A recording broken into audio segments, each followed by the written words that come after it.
Assalamualaikum warahmatullahi wabarakatuh. Hamdan wa salaman amma ba'du. Pada waktu ini, pada hari yang tepat ini, kita akan membahas tentang materi kelas 11 bab 1 bab pertama, yakni tentang jinayah dan hikmahnya di semester ganjil ini.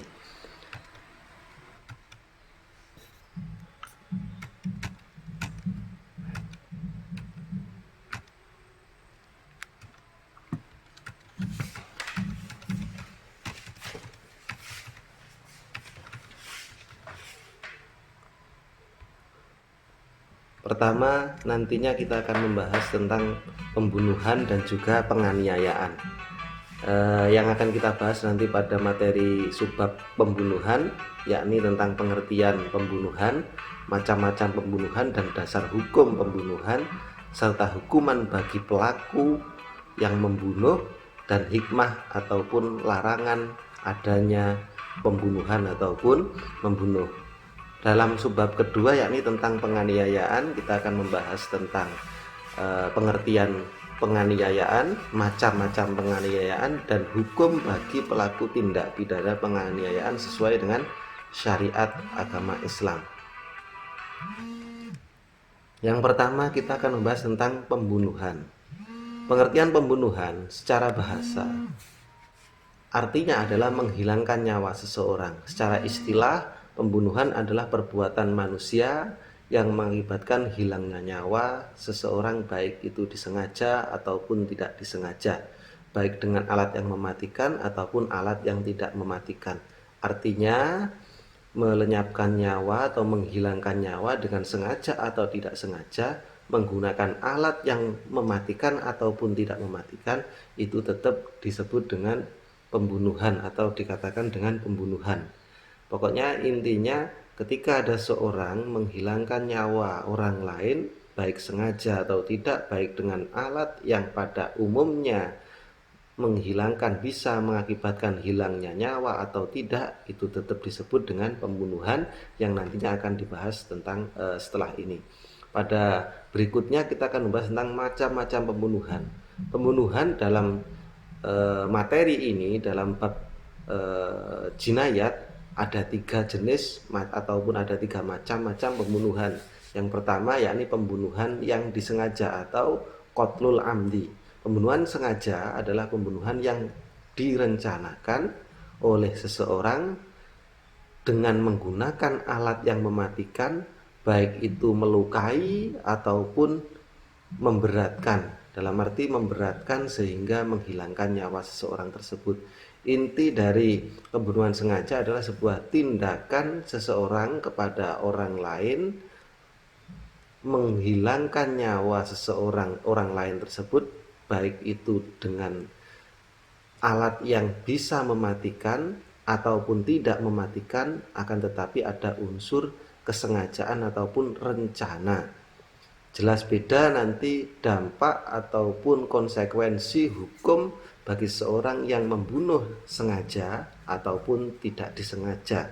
Yang kedua, yakni macamnya adalah pembunuhan seperti disengaja atau qatlu syibhul amdi, yakni bisa dibahasakan dengan menghilangkan nyawa seseorang tanpa ada niat membunuh dan menggunakan alat yang biasanya tidak mematikan atau tidak lazim dipakai untuk membunuh, namun menyebabkan hilangnya nyawa seseorang. Seperti dari intinya gini, menghilangkan nyawa seseorang, tindakan orang menghilangkan nyawa seseorang dengan tanpa ada niat untuk membunuh. Mungkin niatnya hanya melukai, akan tetapi mengakibatkan hilangnya nyawa. Karena apa? Karena alat yang digunakan untuk melukai pada umumnya tidak bisa menghilangkan nyawa. Seperti contoh memukul dengan menggunakan sapu, atau memukul dengan menggunakan timba ataupun kayu yang pada umumnya tidak bisa mematikan, kayu kecil yang tidak bisa mematikan, tetapi berdampak hilangnya nyawa seorang yang dipukul, maka itu disebut dengan pembunuhan seperti disengaja ataupun qatlu syibhul amdi. Yang ketiga, yakni pembunuhan tersalah atau qatlul khata'. Pembunuhan tersalah ini adalah sebuah pembunuhan yang terjadi karena ada kesalahan. Dalam arti apa? Dalam arti perbuatan seseorang yang tanpa maksud melakukan kejahatan, namun karena salah sasaran menyebabkan kematian seseorang yang terkena alat ataupun sesuatu yang dilemparkan atau dipukulkan seseorang tersebut. Seperti contoh, ada seorang menembak burung pada perkebunan atau pada tempat yang liar atau pada di hutan, kemudian tanpa sengaja, tanpa ada keinginan untuk membunuh seseorang, tiba-tiba peluru tersebut salah sasaran, malah mengenai seorang yang berada di samping ataupun di depan ataupun di sekitar burung tersebut berada ataupun hinggap. Maka pembunuhan seperti ini disebut dengan pembunuhan tersalah. Jadi pembunuhan yang paling berat adalah pembunuhan sengaja ataupun qatlul amdi. Pembunuhan yang tingkatan hukumnya lebih rendah daripada pembunuhan sengaja adalah pembunuhan qatlu syibul amdi. Yang ketiga adalah qatlul khata'. Dasar ataupun hukum larangan adanya pembunuhan, hal itu disebutkan dalam surat Al-Isra ayat 33, wala taqtulun bismillahirrahmanirrahim wala taqtulun nafsallati harramallahu illa bilhaq, yang artinya, dan janganlah kalian membunuh orang yang diharamkan darahnya ataupun untuk membunuhnya kecuali dengan sesuatu alasan yang dibenarkan ataupun benar. Apa alasan yang benar? Seperti contoh, seseorang yang dibunuh karena berzina muhson, ataupun seorang yang dibunuh karena memang sesuai aturan syariat dan oleh qadhi sudah ditetapkan hukuman yang paling tepat adalah dibunuh, maka itu dibenarkan ataupun tidak apa-apa. Tapi ketika tanpa ada alasan yang tepat ataupun alasan yang dibenarkan oleh syariat, maka jenis pembunuhan ini adalah pembunuhan yang diharamkan oleh Allah Subhanahu wa taala. Dan barang siapa yang dibunuh secara zalim, maka sungguh kami telah memberikan kekuasaan kepada walinya. Maksudnya kekuasaan kepada walinya adalah berhak wali orang yang terbunuh untuk menuntut pelaku pembunuh. Tetapi janganlah walinya itu melampaui batas dalam pembunuhan. Sesungguhnya dia adalah orang yang mendapat pertolongan.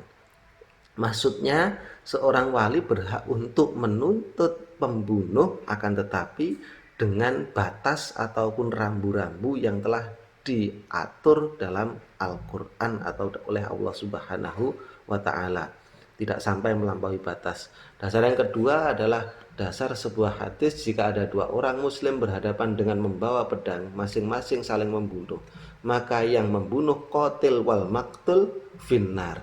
Jadi baik pembunuh ataupun yang dibunuh, keduanya masuk neraka. Na'udzubillahi min dzalik. Hukuman bagi pelaku pembunuh.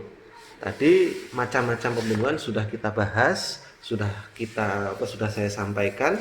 Pertama yakni pembunuhan sengaja, yang kedua pembunuhan seperti sengaja yang tingkatannya lebih rendah ataupun lebih ringan daripada pembunuhan sengaja, yang ketiga yakni pembunuhan karena tersalah ataupun terjadi karena kesalahan, qatlul khata'.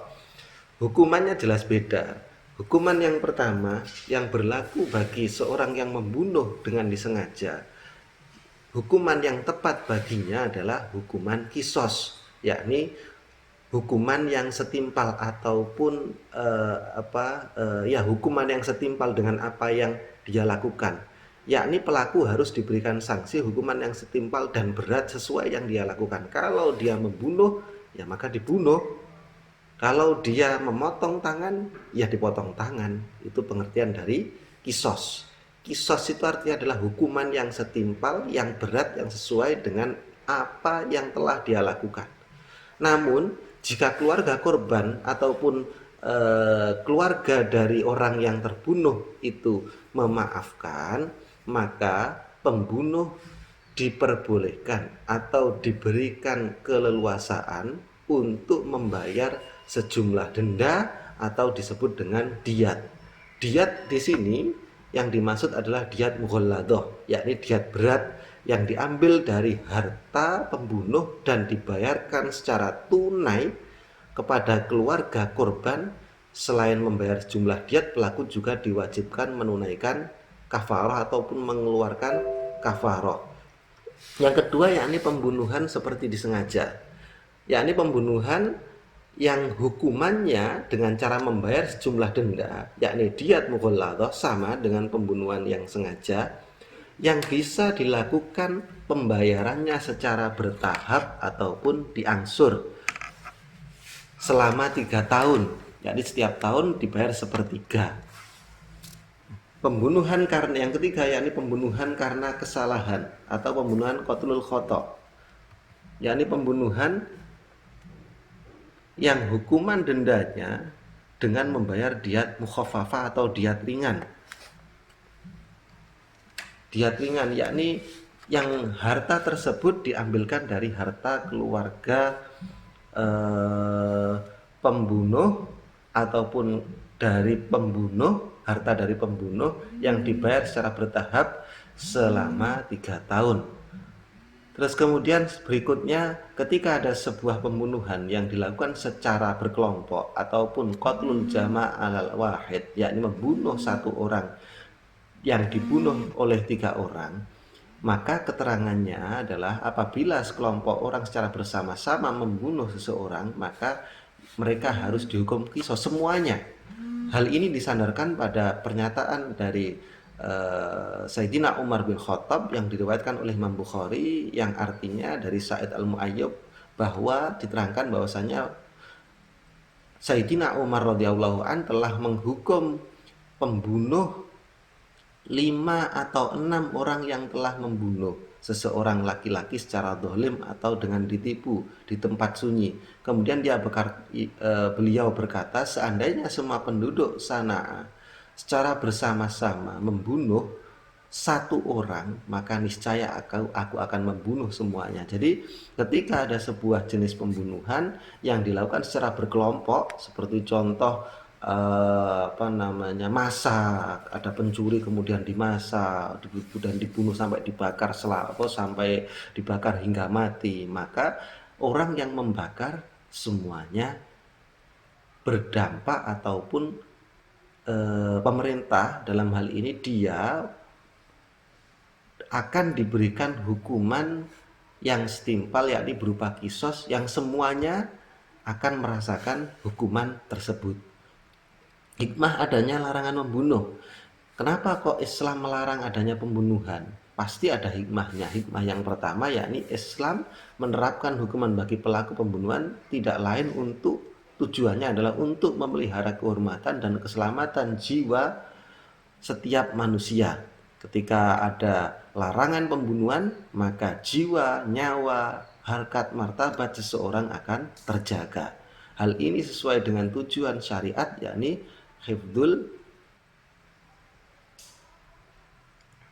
hifdun nafas, yakni menjaga jiwa ataupun menjaga raga seseorang, menjaga kehidupan seseorang. Yang kedua, hikmahnya adalah pelaku tindak pembunuhan diancam dengan hukuman yang setimpal sesuai dengan perbuatannya. Maka hal ini akan menetralisir, dengan adanya larangan membunuh akan menetralisir, dan adanya hukuman akan menetralisir pelanggaran pembunuhan seseorang kepada orang lain. Yang kedua yakni membahas tentang penganiayaan atau jarimah. Dalam hukum pidana, istilah penganiayaan bisa juga disebut dengan jarimah atau tindak pidana perlukaan, melukai, sebatas melukai. Menurut Kamus Munjid diterangkan bahwasanya perlukaan adalah berasal dari kata jarroh yang berarti sod badani, yaitu menyakiti sebagian anggota badan manusia. Oleh karena itu yang dimaksud dengan penganiayaan di sini adalah perbuatan tindak pidana berupa melukai, merusak fungsi ataupun menghilangkan sebagian anggota tubuh seseorang yang dimaksudkan untuk menyakiti atau menyiksa orang lain dengan disengaja. Nah, ini bentuk melukai anggota tubuh, bentuk menghilangkan anggota tubuh, bentuk tindakan menghilangkan manfaat ataupun fungsi sebagian anggota tubuh Ini disebut dengan jarimah. Hal ini ada konsekuensinya. Hal ini diatur dalam syariat Islam tentang larangan jarimah ataupun melukai seseorang. Macam-macam penganiayaan, ada jenis penganiayaan berat, ada yang pertama, yang kedua ada penganiayaan ringan. Penganiayaan berat adalah sebuah perbuatan merusak bagian badan atau tubuh manusia yang menyebabkan hilangnya manfaat ataupun fungsi anggota badan tersebut, seperti memukul tangan sampai patah.